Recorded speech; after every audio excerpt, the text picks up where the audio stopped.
ಜೀವನದಲ್ಲಿ ನೀವು ನೋವು ಅನುಭವಿಸದೇ ಇದ್ದರೆ ಸಾಹಸಿ ಆಗಲು ಸಾಧ್ಯವಿಲ್ಲ. ತಪ್ಪು ಮಾಡದೇ ಇದ್ದರೆ ಕಲಿಯುವುದಕ್ಕೆ ಸಾಧ್ಯವೇ ಇಲ್ಲ. ಸೋಲನ್ನ ಅನುಭವಿಸದೇ ಇದ್ದರೆ ಯಶಸ್ಸನ್ನ ಕಾಣುವುದಕ್ಕೆ ಸಾಧ್ಯವೇ ಇಲ್ಲ. ನಿಮ್ಮ ಹಿನ್ನಡೆಗಳು ಕ್ಷಣಿಕ. ನಿಮ್ಮ ಪ್ರಯತ್ನವೊಂದೇ ನಿಮ್ಮನ್ನ ಸಾಧಕರನ್ನಾಗಿ ಮಾಡಬಲ್ಲದು. ಈ ಅಮೂಲ್ಯವಾಗಿರುವಂತಹ ಮಾತುಗಳನ್ನ ಸದಾ ನೆನಪಿನಲ್ಲಿ ಇಟ್ಟುಕೊಳ್ಳಿ. ನೀವು ಸೋತಾಗ ಈ ಮಾತುಗಳು ನಿಮಗೆ ಧೈರ್ಯವನ್ನ ನೀಡಬಲ್ಲದು. ಭಗವದ್ಗೀತೆಯ ಸಂದೇಶ ಆದುದೆಲ್ಲ ಒಳ್ಳೆಯದಕ್ಕಾಗಿಯೇ ಆಗುವುದು, ಆಗುವುದೆಲ್ಲ ಒಳ್ಳೆಯದಕ್ಕಾಗಿಯೇ ಆಗುವುದು, ಇನ್ನು ಮುಂದೆ ಆಗಲಿರುವುದು ಸಹ ಒಳ್ಳೆಯದಕ್ಕಾಗಿಯೇ ಆಗುವುದು. ಕಳೆದು ಹೋಗಿರುವುದರ ಬಗ್ಗೆ ಯೋಚನೆಗಳನ್ನು ಮಾಡುತ್ತಾ ನೆನೆದು ದುಃಖಕ್ಕೆ ಒಳಗಾಗಬೇಡ. ಕಳೆದುಕೊಂಡಿರುವುದು ಯಾವುದಾದರೂ ಕೂಡ ನೀವು ತಂದಿರುವುದೂ ಇಲ್ಲ. ನಾಶವಾಗಲು ಯಾವುದಾದರೂ ಕೂಡ ನೀವು ಸೃಷ್ಟಿಸುವುದೂ ಇಲ್ಲ. ನೀವು ಪಡೆದಿದ್ದೆಲ್ಲ ನಿಮಗೆ ಇಲ್ಲಿಂದಲೇ ದೊರೆತಿರುವುದು. ನಿಮಗಿರುವುದೆಲ್ಲ ಇಲ್ಲಿಂದಲೇ ಪಡೆದಿರುವುದು. ಇಂದು ನಿಮಗಿರುವುದೆಲ್ಲವೂ ಕೂಡ ನಿನ್ನೆ ಬೇರೆ ಯಾರದ್ದೋ ಆಗಿತ್ತು. ನಾಳೆ ಮತ್ತೆ ಅದು ಯಾರದ್ದೋ ಆಗಲಿರುವುದು. ಹಾಗಾಗಿ ಯಾವುದರ ಬಗ್ಗೆ ನೀವು ಹೆಚ್ಚು ಚಿಂತನೆಗಳನ್ನು ಮಾಡುತ್ತಾ ನಿಮ್ಮ ಅತ್ಯಮೂಲ್ಯವಾಗಿರುವಂತಹ ಸಮಯವನ್ನು ಕಳೆಯುವುದಕ್ಕೆ ಹೋಗಲೇಬೇಡಿ. ಜೀವನದ ಯಾವುದೇ ಒಂದು ವಿಷಯದ ಬಗ್ಗೆ ಬಹಳ ಚಿಂತೆಗೆ ಒಳಗಾಗಿರುತ್ತೀರಿಯೋ ಅದೇ ವಿಷಯವನ್ನು 1 ವರ್ಷಗಳ ಬಳಿಕ ನೆನಪು ಮಾಡಿಕೊಂಡರೆ ನಗು ಬರುತ್ತದೆ. ನಾನು ಅಷ್ಟೆಲ್ಲ ತಲೆ ಕೆಡಿಸಿಕೊಂಡಿದ್ದನಾ ಎಂದು. ಅದಕ್ಕಾಗಿ ಎಂದಿಗೂ ಕೂಡ ನಿಮಗೆ ಅಚ್ಚರಿ ಆಗುತ್ತದೆ. ಹೀಗಾಗಿ ಯಾವುದೇ ಸಮಸ್ಯೆ ಬಗ್ಗೆ ಬಹಳ ಚಿಂತೆ ಮಾಡಬಾರದು. ಸಮಯ ಕಳೆದಂತೆ ಎಲ್ಲವೂ ಕೂಡ ನಿಮಗೆ ಕ್ಷಣಿಕವೆಂದು ಅನಿಸುತ್ತದೆ. ಮೋಸ ಮಾಡಿ ಗೆದ್ದವರು ಉದ್ಧಾರ ಆಗಿರುವಂತಹ ಚರಿತ್ರೆಯೇ ಇಲ್ಲ. ನ್ಯಾಯದಿಂದ ನಡೆದವರು ಸೋತಿರುವಂತಹ ಇತಿಹಾಸವೇ ಇಲ್ಲ. ಸೋಲಾಗಲಿ ಸತ್ಯವಾಗಲಿ ಅದಕ್ಕೆ ಕಾಲವೇ ಸರಿಯಾದ ಉತ್ತರವನ್ನ ನೀಡುತ್ತದೆ. ಮೋಸ ಹೋದೆ ಎಂದು ದುಃಖಕ್ಕೆ ಒಳಗಾಗಬೇಡ. ಭಗವಂತನನ್ನ ನಂಬಿದವರಿಗೆ ಮೋಸವಾದರೆ, ಮೋಸ ಮಾಡಿದವರಿಗೆ ಮೋಸವನ್ನ ಮಾಡುವುದಕ್ಕೆ ಭಗವಂತ ಯಾರನ್ನಾದರೂ ಸೃಷ್ಟಿ ಮಾಡಿರುತ್ತಾನೆ. ಸಮಯ ಸಂದರ್ಭವನ್ನು ನೋಡಿಕೊಂಡು ಸತ್ಯವಾಗಿಯೂ ಕೂಡ ಸರಿಯಾದ ಪಾಠವನ್ನ ಅಂಥವರಿಗೆ ಕಲಿಸುತ್ತಾನೆ. ಹಾಗಾಗಿ ಜೀವನದಲ್ಲಿ ಸತ್ಯವಾಗಿ ಧರ್ಮಯುತವಾಗಿರುವಂತಹ ಜೀವನವನ್ನು ನೀವು ಕಳೆಯಬೇಕು. ಸ್ಥಾನಮಾನವನ್ನು ನೋಡಿ ನಿಮ್ಮ ಬಗೆಗಿನ ಅಭಿಪ್ರಾಯವನ್ನು ಬದಲಿಸುತ್ತಾರೆ. ನೀವು ಒಳ್ಳೆಯ ಸ್ಥಾನದಲ್ಲಿ ಇದ್ದರೆ ನಿಮ್ಮ ತಪ್ಪುಗಳನ್ನೆಲ್ಲವನ್ನೂ ಕೂಡ ಮನ್ನಿಸುತ್ತಾರೆ. ಇಲ್ಲದೆ ಇದ್ದರೆ ಅವರೇ ನಿಮ್ಮ ಬಗ್ಗೆ ಕೆಟ್ಟದ್ದಾಗಿ ಮಾತನಾಡುತ್ತಾರೆ. ಹೀಗಾಗಿ ಜೀವನ ಅಭಿಪ್ರಾಯದ ಬಗ್ಗೆ ಬಹಳ ಮಹತ್ವವನ್ನು ಕೊಡುವಂತಹ ಅವಶ್ಯಕತೆ ಇಲ್ಲ. ಅರಿವಿಲ್ಲದವರ ಮಾತುಗಳಿಗೆ ಅರಿತಿರುವಂತಹ ನೀನು ತಲೆಯನ್ನು ಕೆಡಿಸಿಕೊಳ್ಳುವುದರಿಂದ ಯಾವುದೇ ರೀತಿಯ ಪ್ರಯೋಜನ ಎನ್ನುವುದು ಆಗುವುದೇ ಇಲ್ಲ. ಜೀವನದಲ್ಲಿ ಅರಿತು ಮುನ್ನಡೆಯುವುದನ್ನು ಕಲಿಯಬೇಕು. ನಟಿಸುವಂತಹ ವ್ಯಕ್ತಿಗಳೇ ಮೋಸ ಮಾಡಿ ನಗು ನಗುತ್ತಾ ಬದುಕುತ್ತಿರುವಾಗ ಇನ್ನು ನಾವು ನಿಯತ್ತಾಗಿ ಬದುಕುತ್ತಿದ್ದೇವೆ. ಹಾಗಾಗಿ ನಾವು ಇನ್ನೂ ಹೆಚ್ಚು ಖುಷಿಯಿಂದ ಇರಬೇಕು. ಮನುಷ್ಯ ಬದುಕಿರುವಾಗಲೇ ಸಾಯುವ ಹಾಗೆ ಮಾಡುವಂತಹ 2 ಬಲವಾದ ಕೆಟ್ಟ ಆಯುಧ ಅಂದರೆ ಒಂದು ಅವಮಾನ, ಇನ್ನೊಂದು ಅನುಮಾನ. ಇವುಗಳನ್ನು ತೊರೆದಾಗ ಮಾತ್ರ ನೀವು ಬದುಕಿನಲ್ಲಿ ಯಶಸ್ಸನ್ನು ಕಾಣುವುದಕ್ಕೆ ಸಾಧ್ಯವಾಗುವುದು. ಯಾರಾದರೂ ನಿಮ್ಮಿಂದ ದೂರವಾದರೆ ದುಃಖಿಸುವುದಕ್ಕೆ ಹೋಗಬೇಡಿ. ನಿಮ್ಮ ಜೀವನ ಅವರೊಂದಿಗೆ ಬೆರೆಯಲಿಲ್ಲ ಎಂದು ಅರ್ಥ ಮಾಡಿಕೊಳ್ಳಿ. ನನ್ನನ್ನು ಬಿಟ್ಟು ಹೋದರಲ್ಲ ಎಂದು ಅವರನ್ನ ಕೆಟ್ಟವರು ಎಂದುಕೊಳ್ಳಬೇಡಿ. ನಿಮ್ಮ ಪಾತ್ರ ಅವರ ಕಥೆಯಲ್ಲಿ ಮುಗಿದಿದೆ ಅಂದುಕೊಳ್ಳಿ. ಈ ಬದುಕಿನ ಪಯಣದಲ್ಲಿ ನಮ್ಮಷ್ಟಕ್ಕೆ ನಾವು ಬದುಕಿದರೆ ಸಂದರ್ಭಗಳಲ್ಲಿ ಸ್ವಲ್ಪ ಉಳಿಯುತ್ತದೆ. ಪಕ್ಕದ ಮನೆಯವರನ್ನ ನೋಡಿ ಬದುಕಿದರೆ ಸಂಬಂಧ ಜೊತೆ ಸ್ವಲ್ಪ ಸಾಲ ಕೂಡ ಆಗುತ್ತದೆ. ಅಷ್ಟೇ ಈ ಜೀವನ. ಯಾರನ್ನೂ ಕೂಡ ಅನುಕರಣೆ ಮಾಡುತ್ತಾ ಜೀವನವನ್ನು ಕಳೆಯುವುದಕ್ಕೆ ಹೋಗಬೇಡಿ. ನಿಮ್ಮ ಶೈಲಿಗೆ ಅನುಗುಣವಾಗಿ, ನಿಮ್ಮ ಪಾತ್ರಕ್ಕೆ ಅನುಗುಣವಾಗಿ ನಿಮ್ಮ ಜೀವನ ಶೈಲಿಯನ್ನು ನೀವು ಸಾಗಿಸುತ್ತಾ ಮುಂದುವರಿಯಬೇಕು. ನಮ್ಮ ಬೆನ್ನನ್ನೇ ನಾವು ನೋಡಲಿಲ್ಲ ಅಂದ ಮೇಲೆ ನಮ್ಮ ಬೆನ್ನ ಹಿಂದೆ ಮಾತನಾಡುವವರ ಬಗ್ಗೆ ನಾವು ಏಕೆ ತಲೆಯನ್ನು ಕೆಡಿಸಿಕೊಳ್ಳಬೇಕು? ಇರುವುದು ಒಂದೇ ಒಂದು ಜೀವನ. ನಮ್ಮ ಜೊತೆ ಅವರಿಲ್ಲ ಇವರಿಲ್ಲ ಅಂತ ಕೊರಗುವ ಬದಲು ನಮ್ಮ ಜೊತೆ ಇರುವ ಯೋಗ್ಯತೆ ಅವರಿಗೆ ಇಲ್ಲ ಅಂತ ಬದುಕಬೇಕು ಅಷ್ಟೇ. ವಿಧಿಯ ಮುಂದೆ ದುಡ್ಡು ದೊಡ್ಡಸ್ತಿಕೆ ಏನೂ ಕೂಡ ನಡೆಯುವುದಿಲ್ಲ. ಹಣೆಬರಹಕ್ಕೆ ಎಲ್ಲವೂ ಕೂಡ ದಾಸರಾಗಲೇಬೇಕು ಅಷ್ಟೇ. ನಿನ್ನೆಯನ್ನ ಖರೀದಿಸುವುದಕ್ಕೆ ಸಾಧ್ಯವಿಲ್ಲ, ನಾಳೆಯನ್ನ ಬದಲಿಸುವುದಕ್ಕೆ ಸಾಧ್ಯವೇ ಇಲ್ಲ. ಇಂದು ನಿನ್ನದು, ಸದುಪಯೋಗ ಮಾಡಿಕೋ. ನಿಮ್ಮೊಂದಿಗೆ ಸಮಾಧಾನ ಇಲ್ಲದಿದ್ದರೆ ಹೊರ ಜಗತ್ತಿನಲ್ಲಿ ಶಾಂತಿಯನ್ನು ಹುಡುಕುವುದರಲ್ಲಿ ಯಾವುದೇ ರೀತಿಯ ಪ್ರಯೋಜನ ಎನ್ನುವುದು ಇಲ್ಲವೇ ಇಲ್ಲ. ನೋವು ತಂದ ಘಟನೆಗಳನ್ನು ನೆನಪಿನಲ್ಲಿ ಇಟ್ಟುಕೊಳ್ಳಬೇಡಿ. ಅದು ಕಲಿಸಿರುವಂತಹ ಪಾಠಗಳನ್ನು ಎಂದೂ ಮರೆಯಲೇಬೇಡಿ. ಜೀವನ ಅನ್ನುವುದೊಂದು ಉತ್ತರಿಸಲಾಗದೇ ಇರುವಂತಹ ಪ್ರಶ್ನೆ. ಸಾವು ಅನ್ನುವುದು ಪ್ರಶ್ನಿಸಲಾಗದೇ ಇರುವಂತಹ ಖಚಿತವಾಗಿರುವಂತಹ ಉತ್ತರ ಸಿಗುವವರೆಗೂ ಕೂಡ ಪ್ರಶ್ನಿಸುತ್ತಲೇ ಇರೋಣ. ಎಲ್ಲರ ಹೃದಯದಲ್ಲಿಯೂ ಕೂಡ ನೋವಿದೆ ಎನ್ನುವುದನ್ನು ನಾವು ಮರೆಯಬಾರದು. ನೋವನ್ನು ವ್ಯಕ್ತಪಡಿಸುವ ರೀತಿ ಮಾತ್ರ ಬೇರೆ ಬೇರೆಯಾಗಿ ಇರುತ್ತದೆ. ಕೆಲವರು ಕಣ್ಣಿನಲ್ಲಿ ಬಚ್ಚಿಡುತ್ತಾರೆ, ಇನ್ನು ಕೆಲವರು ನಗುವಿನಲ್ಲಿ ಬಚ್ಚಿಡುತ್ತಾರೆ. ಜೀವನದಲ್ಲಿ ಖುಷಿಯಾಗಿ ಇರಬೇಕು ಅಂದರೆ ಬಂದಂತೆ ಬದುಕಬೇಕು, ನುಡಿದಂತೆ ನಡೆಯಬೇಕು, ಗೆದ್ದರೂ ಬಾಗಬೇಕು. ನಮ್ಮ ವಾದ ಸರಿ ಇದ್ದರೂ ಕೂಡ ಸುಮ್ಮನೆ ನಗಬೇಕು, ನಮ್ಮ ವಾದ ತಪ್ಪು ಇದ್ದರೂ ಕೂಡ ಕ್ಷಮೆಯನ್ನ ಕೇಳಬೇಕು. ಮನಸ್ಸಿನಲ್ಲಿ ನೋವು ಇದ್ದರೂ ಕೂಡ ಮುಖದಲ್ಲಿ ಮಂದಹಾಸ ಇರಬೇಕು. ಸೋತರೂ ಕೂಡ ಮತ್ತೊಮ್ಮೆ ಪ್ರಯತ್ನಿಸಬೇಕು. ರಾತ್ರಿ ಪೂರ್ತಿಯಾಗಿ ಅತ್ತರೂ ಕೂಡ ಮರುದಿನ ಬೆಳಗ್ಗೆ ಎದ್ದು ಮತ್ತೆ ನಗಲೇಬೇಕು. ನಾನು ಯಾರಿಗೂ ಕೂಡ ಕೆಟ್ಟದ್ದು ಬಯಸಿಲ್ಲ, ಆದರೆ ನನಗೆ ಆಗಿರುವಂತಹ ಕೆಟ್ಟದ್ದು ಬೇರೆ ಯಾರಿಗೂ ಕೂಡ ಆಗಿಲ್ಲ.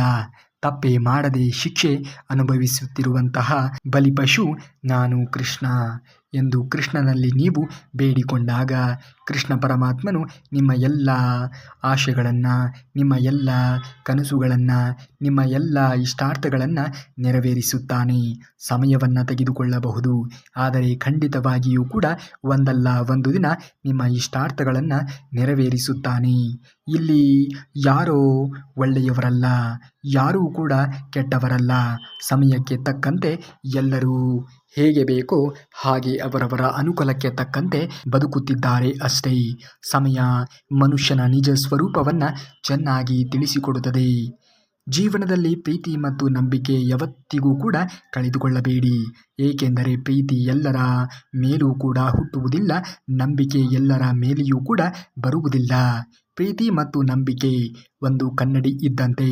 ಅದು ಒಮ್ಮೆ ಒಡೆದು ಹೋದರೆ ಮತ್ತೆ ಮೊದಲಿನ ರೀತಿಯಂತೆ ಅದು ಜೋಡಿಸುವುದಕ್ಕೆ ಸಾಧ್ಯವೇ ಇಲ್ಲ. ಅಧರ್ಮದಿಂದ ಶತ್ರು ಕೆಲವು ಬಾರಿ ಗೆಲುವನ್ನು ಸಾಧಿಸಬಹುದು, ಆದರೆ ಕರ್ಮ ಎದುರಾಗುವ ವೇಳೆಗೆ ಧರ್ಮ ಅವನನ್ನು ಸುಡುವುದಕ್ಕೆ ಪ್ರಾರಂಭಿಸುತ್ತದೆ. ಆಗ ಅವನ ನಿರ್ನಾಮವನ್ನು ತಪ್ಪಿಸುವುದಕ್ಕೆ ಯಾರಿಂದಲೂ ಕೂಡ ಸಾಧ್ಯವೇ ಇಲ್ಲ. ಹಾಗಾಗಿ ಅಧರ್ಮದಿಂದ ಎಂದಿಗೂ ಕೂಡ ಜೀವನವನ್ನು ನಡೆಸುವುದಕ್ಕೆ ಹೋಗಲೇಬಾರದು. ಯಾರಾದರೂ ನಿಮ್ಮನ್ನು ಅರ್ಥ ಮಾಡಿಕೊಳ್ಳದೇ ಇದ್ದರೆ ವಾದಗಳನ್ನು ಮಾಡುವುದಕ್ಕೆ ಹೋಗಬೇಡಿ. ವಾದಗಳು ವಿಷಯಗಳನ್ನು ಹಾಳು ಮಾಡುವುದರಿಂದ ಮೌನವಾಗಿ ಇರುವುದು ಉತ್ತಮ.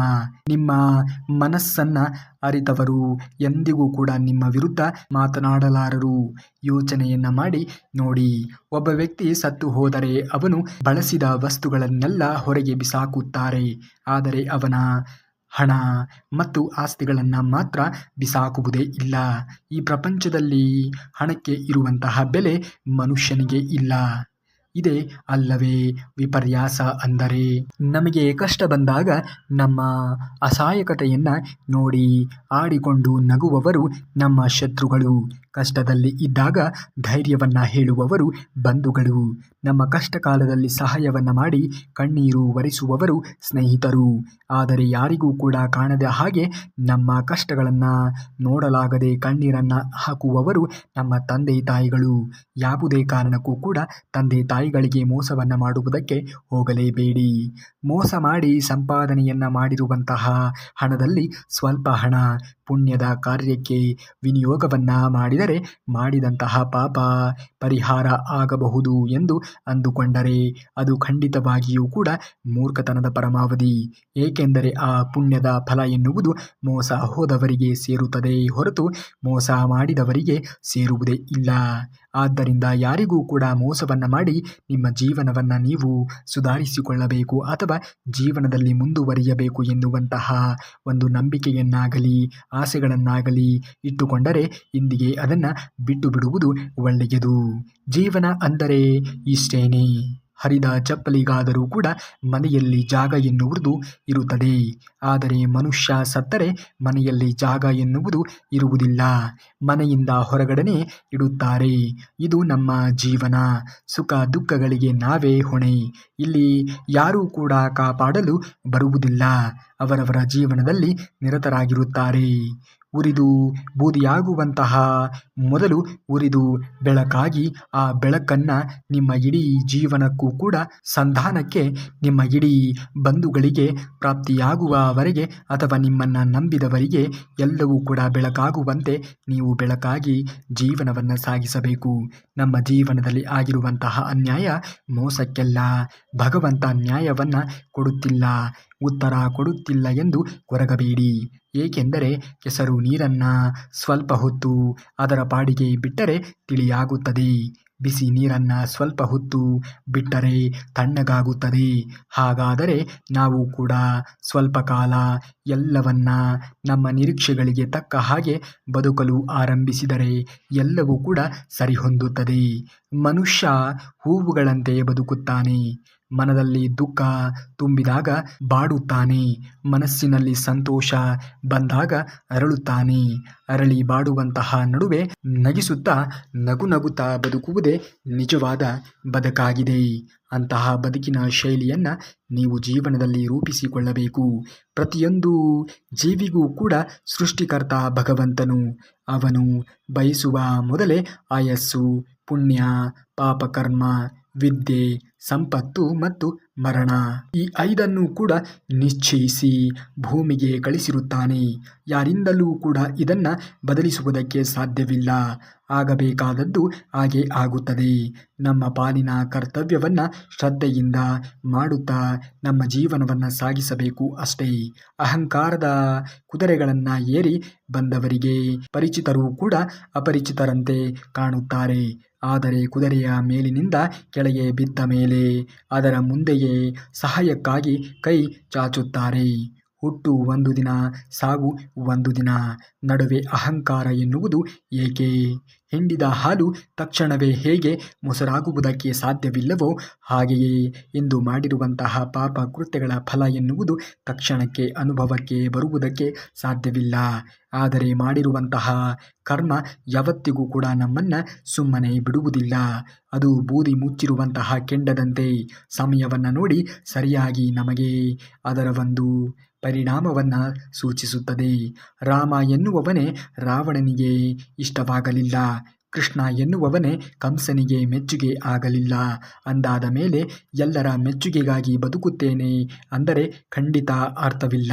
ಆಗಿನಿಂದಲೂ ಕೂಡ ಒಳ್ಳೆಯವರ ಒಳ್ಳೆಯತನವನ್ನು ದ್ವೇಷ ಮಾಡುತ್ತಲೇ ಬಂದಿದ್ದಾರೆ. ಆದರೇನು ಫಲ? ಭಗವಂತನನ್ನು ದ್ವೇಷ ಮಾಡಿದವರು ಎಂದಿಗೂ ಕೂಡ ಉದ್ಧಾರ ಆಗೇ ಇಲ್ಲ. ನಾವು ನೀರಿನಂತೆ ಬದುಕಬೇಕು. ನೀರು ಹರಿಯುವ ದಾರಿಯಲ್ಲಿ ಕಲ್ಲು ಸಿಕ್ಕರೆ ಕಲ್ಲುಗಳನ್ನು ಮುಳುಗಿಸಿ ಮುಂದೆ ಹೋಗುತ್ತದೆ.